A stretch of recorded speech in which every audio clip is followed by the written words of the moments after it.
राधे राधे। अंकों के आशीर्वाद सीरीज में आप सभी का स्वागत है। हमारे हिंदू धर्म में पितृपक्ष का बहुत ही विशेष महत्व होता है। अश्विन माह में ये जो 16 दिनों के पितृपक्ष होते हैं, इस समय में जब भी हमारे किसी पूर्वज का श्राद्ध होता है तो ब्राह्मण को भोजन कराने से पहले गौग्रास निकाला जाता है और इसे पंचबली गौग्रास कहते हैं। आज हम ये जानेंगे कि ये क्यों दिया जाता है और इसे कैसे देना चाहिए। तो जब भी ये जो हमारा जो श्राद्ध होते हैं, इसमें पंचबली गौग्रास देना एक बहुत ही महत्वपूर्ण अनुष्ठान होता है जो हम अपने पितरों को श्रद्धांजलि देने के लिए करते हैं।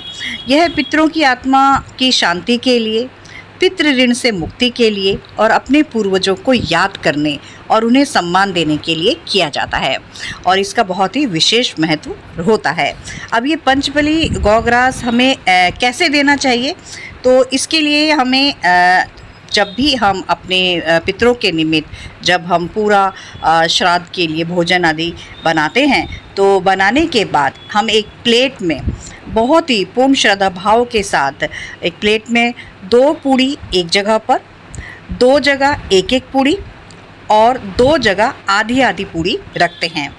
और अब उन 5 जगहों में जो भी सामान आदि जो भी बनाया गया है, वो सभी सामान थोड़ी थोड़ी मात्रा में उन 5 चीज़ों पर ऊपर से रखा जाता है और फिर उसके बाद उनमें दही ऊपर से डालनी चाहिए और जल का छींटा भी हमें दे देना चाहिए।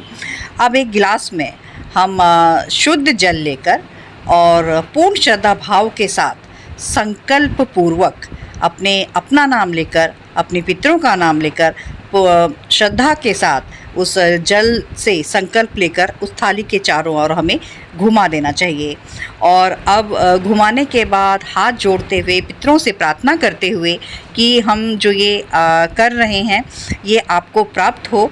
और अब उसमें से हाथ जोड़ने के बाद पूर्ण श्रद्धा भाव के साथ ऐसा करने के बाद अब उसमें से आधी पूड़ी में से जो आधी पूड़ी का टुकड़ा है वो हमें अग्निदेव को अग्यारी में जो हम उनको अर्पित करते हैं, सबसे पहले हमें वो अर्पण करना चाहिए। उसके बाद 2 पूड़ियाँ वाला जो हिस्सा है वो हमें गाय को खिलाना चाहिए और उसके बाद एक पूड़ी जो है वो किसी कुत्ते को खिलाएं। उसके बाद 1 पूड़ी कौवे को और आधी पूड़ी चींटियों को हमें खिलाना चाहिए। तो इस तरह से ये एक पूरी व्यवस्था है। इसी तरह से हमें पंचबली गौग्रास देना चाहिए और कहा जाता है कि इस पंचबली गौग्रास के बिना पितृ भोजन स्वीकार नहीं करते हैं। तो इस तरह से ये पंचबली गौग्रास हमारे श्राद्ध करने में इसका बहुत ही अधिक महत्व होता है। अपने पितरों को भोजन अर्पण करने से पहले ये किया जाता है, तो उसे इस विधि के अनुसार आपको करना चाहिए। तो ये थी इसकी जानकारी। इसे ज़्यादा से ज़्यादा शेयर कीजिए ताकि सभी लोग इससे लाभान्वित हो। वैसे तो ये सबको पता होता है, पर लेकिन फिर भी बहुत से लोगों को ये चीज़ नहीं पता होती है।